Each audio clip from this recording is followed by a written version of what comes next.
Last class में हम लोगों ने कॉमर्स के बारे में डिस्कशन किया था। बस थोड़ा सा रिकैप करते हुए अभी तक जितना मैंने पढ़ाया है, फिर आगे के नए टॉपिक में हम लोग कवर करेंगे। तो कंसेप्ट ऑफ बिजनेस, बिजनेस होता क्या है? The word business is derived from the word busy. इसका मतलब होता है occupations to satisfy the needs of other people. जो लोग किसी दूसरे के नीड्स को सेटिस्फाई करने में अपनी ऑक्यूपेशंस को लगाते हैं, अपने टाइम को इन्वॉल्व करते हैं, that is called as business. और ये बिजनेस में क्या हो सकता है? या तो आप परचेज कर सकते हैं, या आप प्रोडक्शंस में इन्वॉल्व हो सकते हैं, या आप sale of goods, services, productions and purchase, तो यह बिजनेस कहलाता है।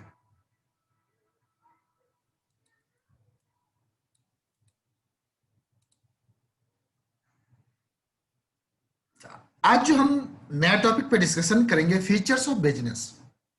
बिजनेस का फीचर्स क्या होते हैं, उसका कैरेक्टरिस्टिक्स क्या होता है? तो पहला है बिजनेस का फीचर्स में इकोनॉमिक एक्टिविटी।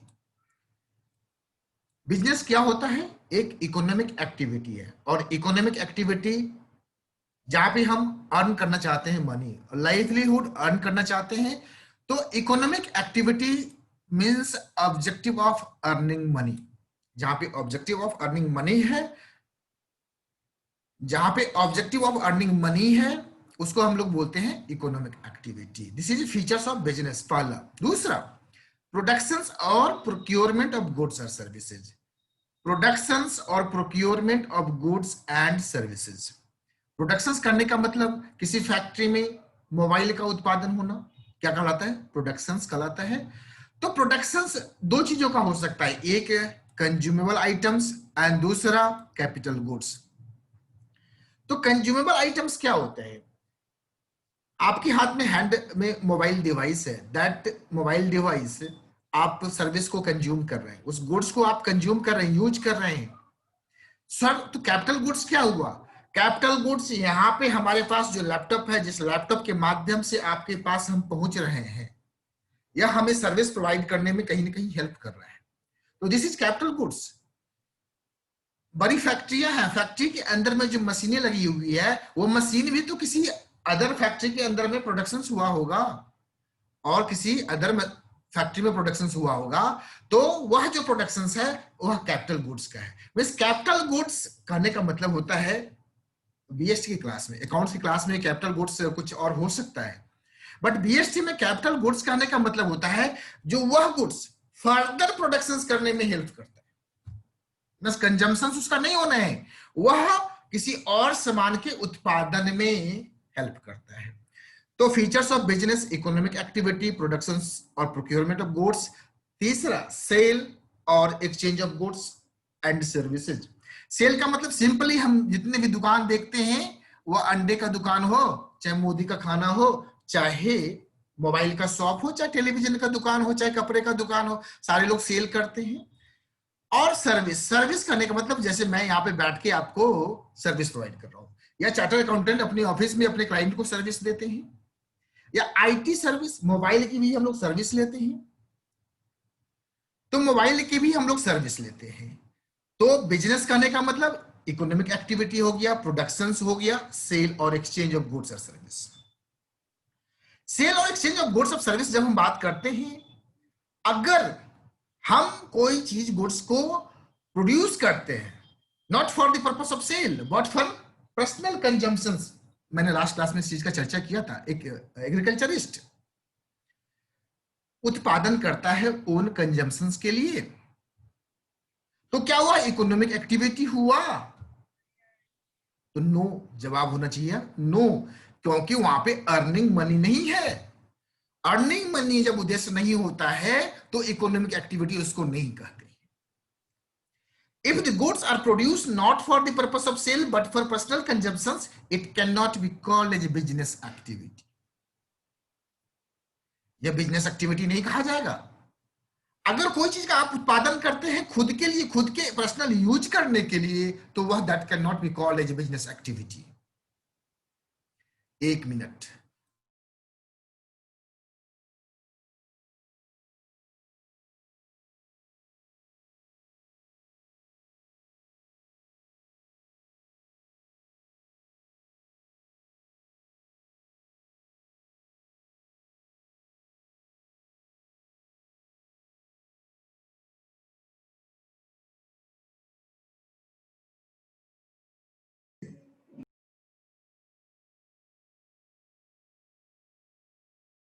ठीक है, तो सेल और exchange of goods and services, ये भी टॉपिक कवर हो गया। Miss, not for personal consumptions.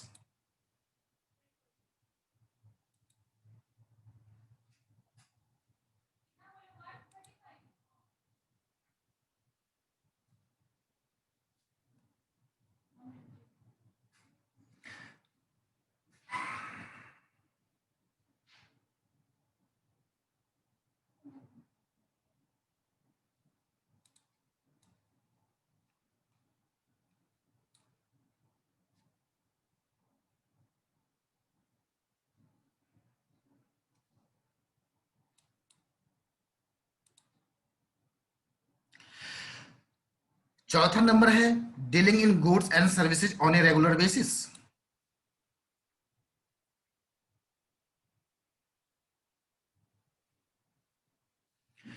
Dealing in goods and services on a regular basis. आपके पास एक मोबाइल डिवाइस है और आपने यूज करके उससे संतुष्ट हो गया। अब आपकी इच्छा है जो एप्पल की डिवाइस, मोबाइल डिवाइस आप ले, तो आपके पास जो मोबाइल डिवाइस है उसको आप सेल आउट करते हैं।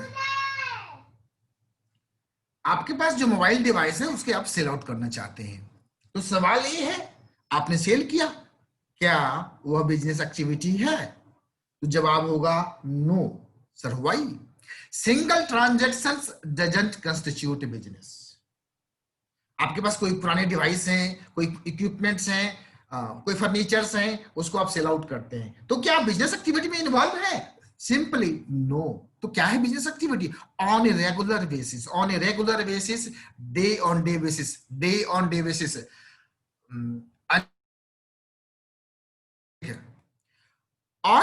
on day basis. And fifth one, profit earning।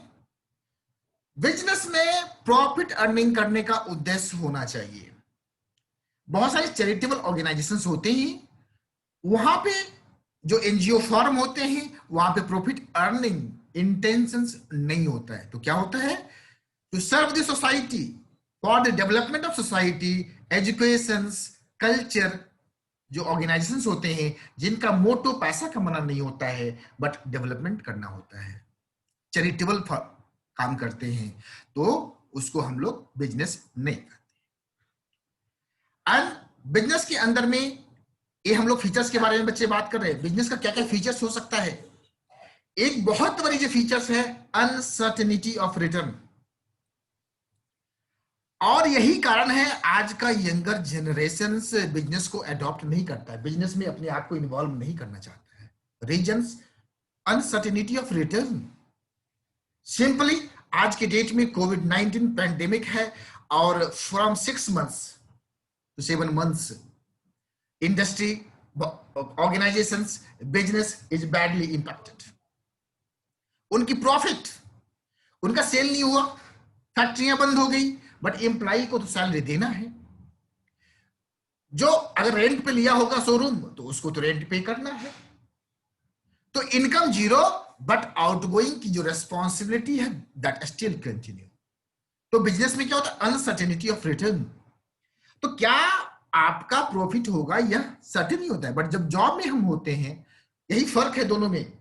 Job में होते हैं तो जॉब में क्या होता है? हमारी इनकम सर्टेन होती है, हाँ लिमिटेड भी होती है। बिजनेस में क्या होता है? जो हम प्रॉफिट कमाएंगे उसकी लिमिट भी नहीं है, ग्रोथ है, बट अनसर्टेनिटी ऑफ रिटर्न बहुत बड़ा डिसएडवांटेज होता है बिजनेस का।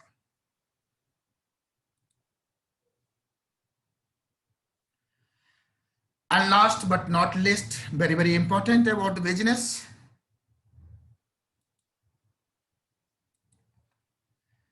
element of risk। Business business के अंदर में बहुत बड़ा रिस्क होता है, बहुत बड़ा रिस्क होता है।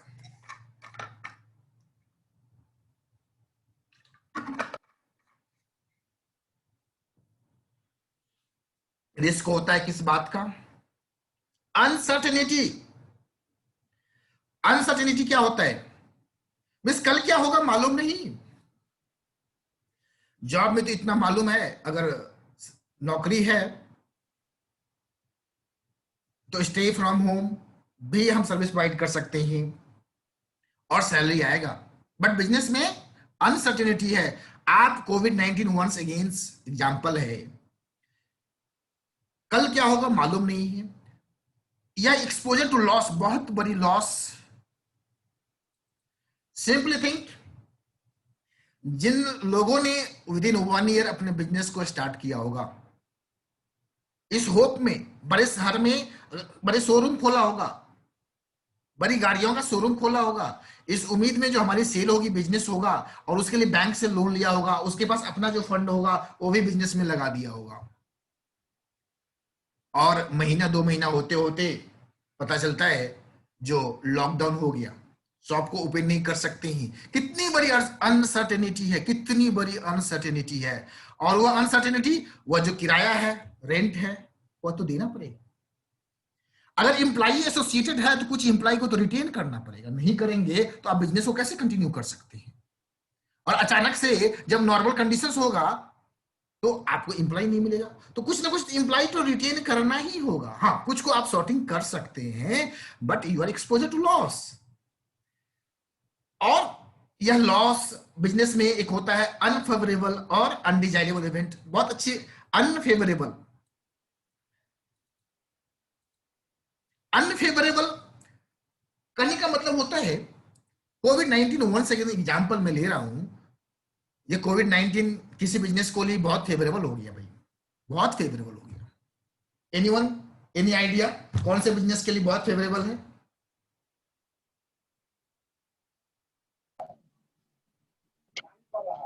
मास्क के लिए, सैनिटाइजर के लिए। बिल्कुल सही। Medical, medical segment stock market में जिस कंपनी का शेयर का दाम 200 रुपया था, उसका प्राइस स्टॉक मार्केट में प्राइस उसका हो गया 500 रुपया। 3 महीने के अंदर कैपिटल जिसने भी पैसा लगाया होगा स्टॉक मार्केट में दुगुना हो गया। तो बहुत बड़ी एडवांटेज है।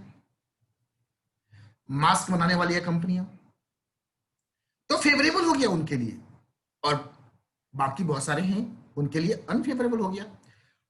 एक और फेवरेबल हुआ, आईटी कंपनियां, टेक्नोलॉजी कंपनियां, मोबाइल कंपनियां फेवरेबल हो गई। आज IT enabled due to technology, इसका रिक्वायरमेंट बढ़ गया। हम आपसे कनेक्ट हो पा रहे हैं तो क्या है, टेक्नोलॉजी की वजह से, इंटरनेट सर्विस की वजह से। तो इन कंपनियों के भी शेयर के दाम जो है बहुत तो फेवरेबल हो गया इनकी बिजनेस, क्योंकि हम सारे लोग मिलके, अब बात नहीं होती है, सारे कुछ जो भी हो रहा है ऑनलाइन, जूम मीटिंग हो रही है या any what ever the applications mode, तो उसके द्वारा कम्युनिकेशंस हो रहा है। तो फेवरेबल और अनफेवरेबल सिचुएशंस, अनडिजायरेबल इवेंट। और यह अनडिजायरेबल इवेंट ही है। कोविड-19 ने कौन चाहता था जो आ जाए।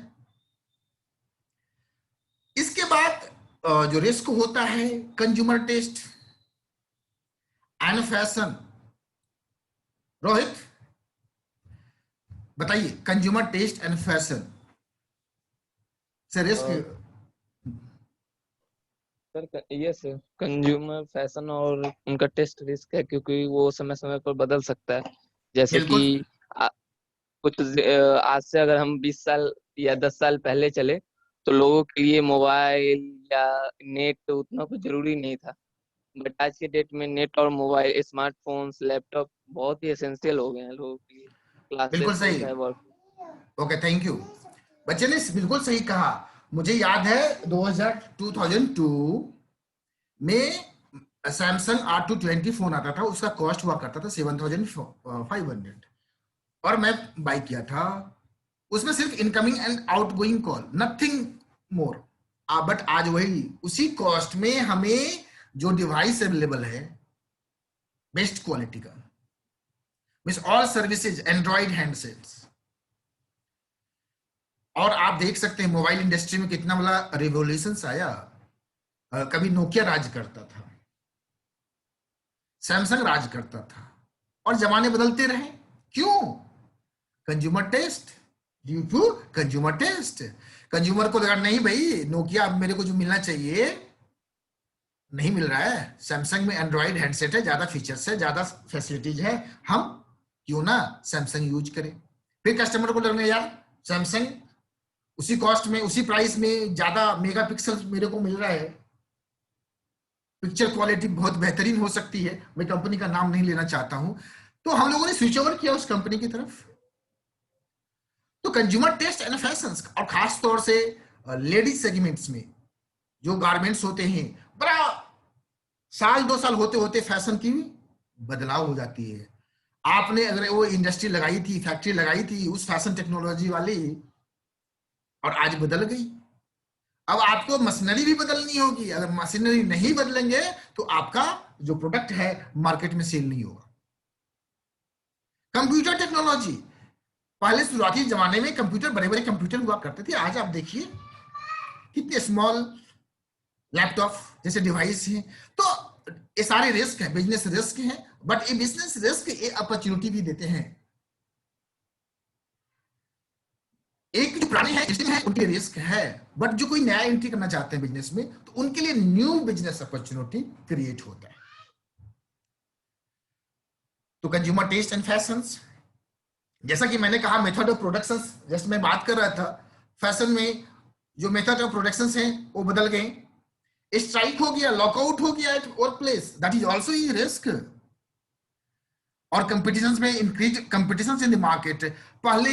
पहले अगर आप मोती झील में सिंगल दुकान हुआ करता था, मान लीजिए इलेक्ट्रॉनिक शॉप का, but slowly there are various shops, तो there is competition, that is also risk. दुकान में आग लग गई, आपने इंश्योरेंस नहीं कराया था, चोरी हो गई, एक्सीडेंट हो गया, नेचुरल कैलामिटीज, फ्लड आ गया, भाई अभी तो फ्लड आया हुआ है ना, बहुत सारे दुकान में पानी चले गए और इंश्योरेंस नहीं था, नेचुरल कैलामिटीज, तो this is also the biggest risk. Okay, ये सारे टॉपिक्स हम लोग जो अभी चर्चा कर रहे थे ये थी आपका फीचर्स ऑफ बिजनेस। अगर अभी जो हम लोगों ने बात किया इसको रेलिवेंट कोई भी अगर डाउट है तो पूछ सकते हैं फीचर्स ऑफ बिजनेस, नहीं तो मैं स्विच ओवर करूंगा। Anyone have any questions? No sir I have a question. जी। एज आपने बताया था कि जो मोबाइल है, मोबाइल का जब हमने सेल किया तो सिंगल अगर सेल और परचेज हो रहा है तो वहां पे हम उसको बिजनेस एक्टिविटीज के तौर पे नहीं लेंगे, पर जी ये एक इकोनॉमिक एक्टिविटी हो सकता है। नो, इकोनॉमिक एक्टिविटी देखिए सर, सिंगल ट्रांजैक्शंस बात को समझिएगा, इकोनॉमिक एक्टिविटी क्यों नहीं होगा, क्योंकि देयर इज इंटेंशन, नॉट आपका इंटेंशन से अर्निंग प्रॉफिट और earning money, your intention only is to, आप अपने मोबाइल को चेंज करना चाहते हैं, आप नए डिवाइस खरीदना चाहते हैं और आपका वो यूज में नहीं है, आप उसको यूज नहीं करना चाहते हैं, आपके लिए वह वेस्ट है, तो आप कुछ बेच के उसका पैसा रिकवर करना चाहते हैं। So that can not be called as economic activity. Economic activity आप करें तो रेगुलर बेसिस पे इन्वॉल्व होकर कंसिस्टेंट परसिस्टेंट करना होगा, कंटिन्यूअसली, तभी तो इकोनॉमिक एक्टिविटी होगा। इसलिए ऐसा कहा गया है, क्योंकि बिजनेस अगर कहा जाएगा तो बिजनेस के बहुत सारे नियम भी होते हैं। सिंपल से मैं एग्जांपल देता हूं, सपोज आपने मोबाइल बेचा, अगर बिजनेस तो जीएसटी के अंदर में यह एक नियम है, अगर कोई भी गुड्स को आप सेल करते हैं बिजनेस होते हुए तो उस पर आपको जीएसटी भरना पड़ेगा, जीएसटी रजिस्ट्रेशन लेना पड़ेगा। और जैसे वो एक्टिविटी इकोनॉमिक एक्टिविटी हो जाएगा तो आप सिंगल मोबाइल भी बेचेंगे, एक एग्जांपल मैं समझाने का कोशिश कर रहा हूं, तो उस केस में आपको बोलेगा जीएसटी वाला आ जाएगा, आपके घर पे पहुंच जाएगा, भैया आपने तो मोबाइल बेचा, आपने तो जीएसटी लिया नहीं, आपके ऊपर तो फाइन लगा देंगे। तो इन अनटवार्ड सिचुएशंस से सेफगार्ड करने के लिए इस बिजनेस कहने का मतलब है, इकोनॉमिक एक्टिविटी करने का मतलब है कंटिन्यूअस बेसिस पे। थोड़ा सा रिकैप करते हुए पुनः मैंने कहा था कुछ बच्चे हो सकते हैं नहीं हो, हम लोगों ने अगर बिजनेस की बात करते हैं, पूरे ह्यूमन एक्टिविटीज की बात करते हैं, तो इकोनॉमिक और नॉन इकोनॉमिक एक्टिविटीज होता है। इकोनॉमिक एक्टिविटीज की जब हम बात करते हैं तो बिजनेस, प्रोफेशंस एंड एम्प्लॉयमेंट। तो बिजनेस के बारे में तो मैं जस्ट चर्चा कर रहा था। एंड नॉन इकोनॉमिक एक्टिविटीज पे हम लोगों ने बहुत सारा बात किया है, जहां पे पैसा कमाना उद्देश्य नहीं होता है अपना जीवन। तो हम जब love, sympathy, sentiment and patriotism की वजह से जो करते हैं कोई काम, तो उसे हम नॉन इकोनॉमिक एक्टिविटीज बोलते हैं। इकोनॉमिक एक्टिविटीज बिजनेस हुआ, professions, employment. Business, profession, sorry, business and employment को आप अच्छी तरह से समझ गए होंगे। आज मैं प्रोफेशन को समझाने का कोशिश करूंगा। Who is professional, who is profession, what is profession? Professions करने का मतलब होता है जो भी प्रोफेशनल कहा जाएगा वह उस बॉडी का, जिस बॉडी से उसने डिग्री लिया है, उस बॉडी का वह मेंबरशिप लेना पड़ेगा। अगर कोई ऐसा एजुकेशन है या ऐसा कोई क्वालिफिकेशंस है जिसमें यह निहित लिखा गया है जो you are under obligations to take the membership of that institutions to continue the practice. पहला चीज, सारे चीज होना चाहिए वहां पे। हम जब भी देखना चाहेंगे ये प्रोफेशन है या नहीं, तो हमें चेक करना होगा क्या वहां पे मेंबरशिप की रिक्वायरमेंट है।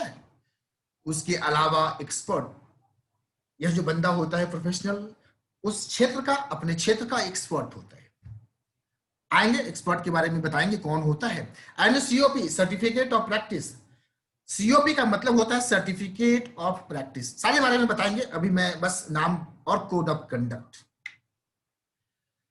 तो देखिए, मेंबरशिप, एक CA, CS, CMA, doctor, LLB, advocate, इतने ही लोगों को मेंबरशिप रिक्वायरमेंट कंपलसरी है।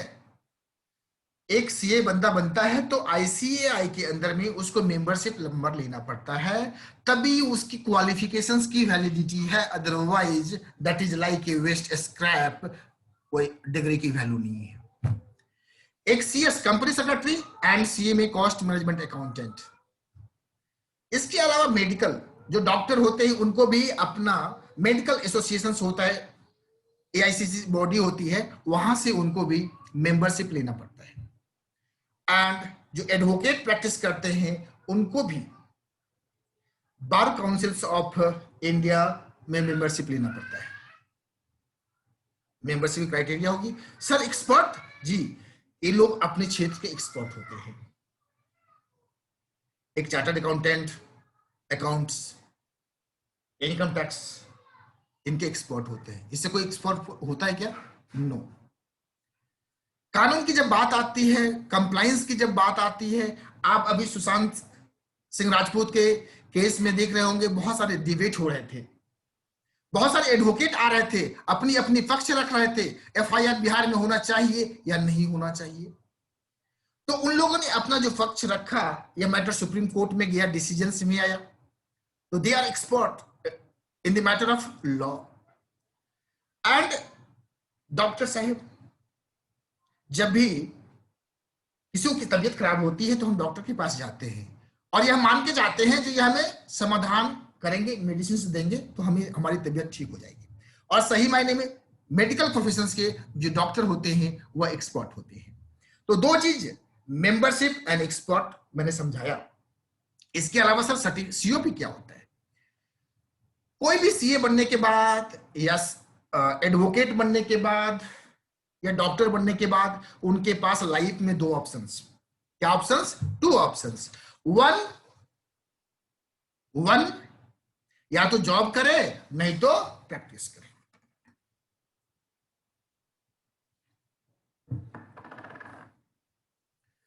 एक सीए बनने के बाद या तो अपना चैम्बर खोल के प्रैक्टिस करेगा, नहीं तो किसी कंपनी में, रिलायंस कंपनी को ज्वाइन कर लेगा और जॉब करेगा।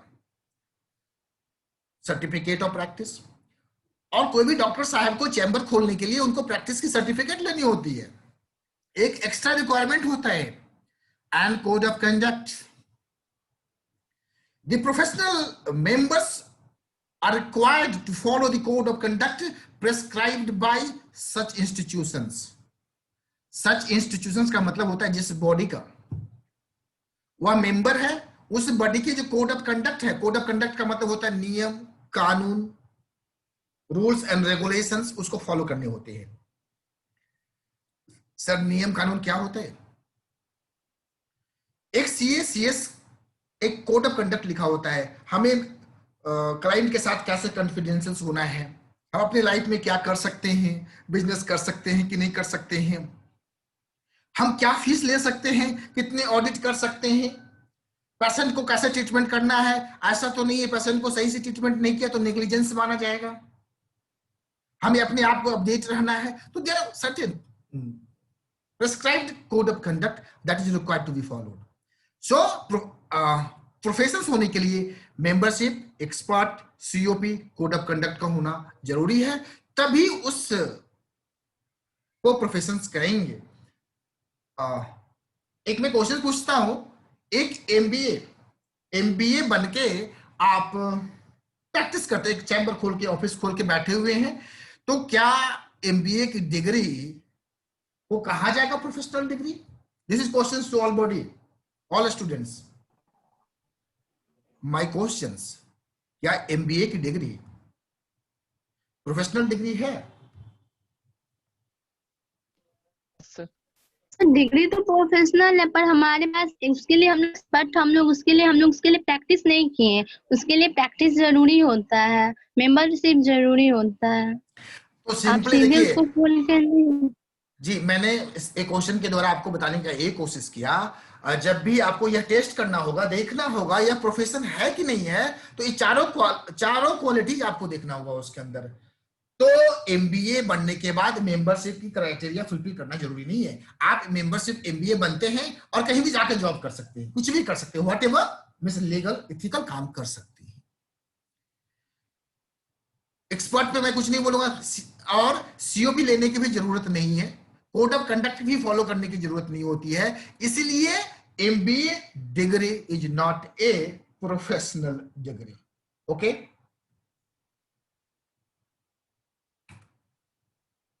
संतुष्ट हैं बच्चे आप लोग कि नहीं?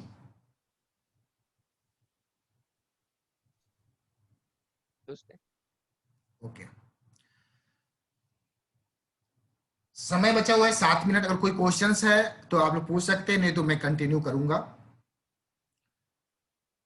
अच्छा, एक बच्चे का कल मैं क्लास को भी यहीं पे रोकता हूं।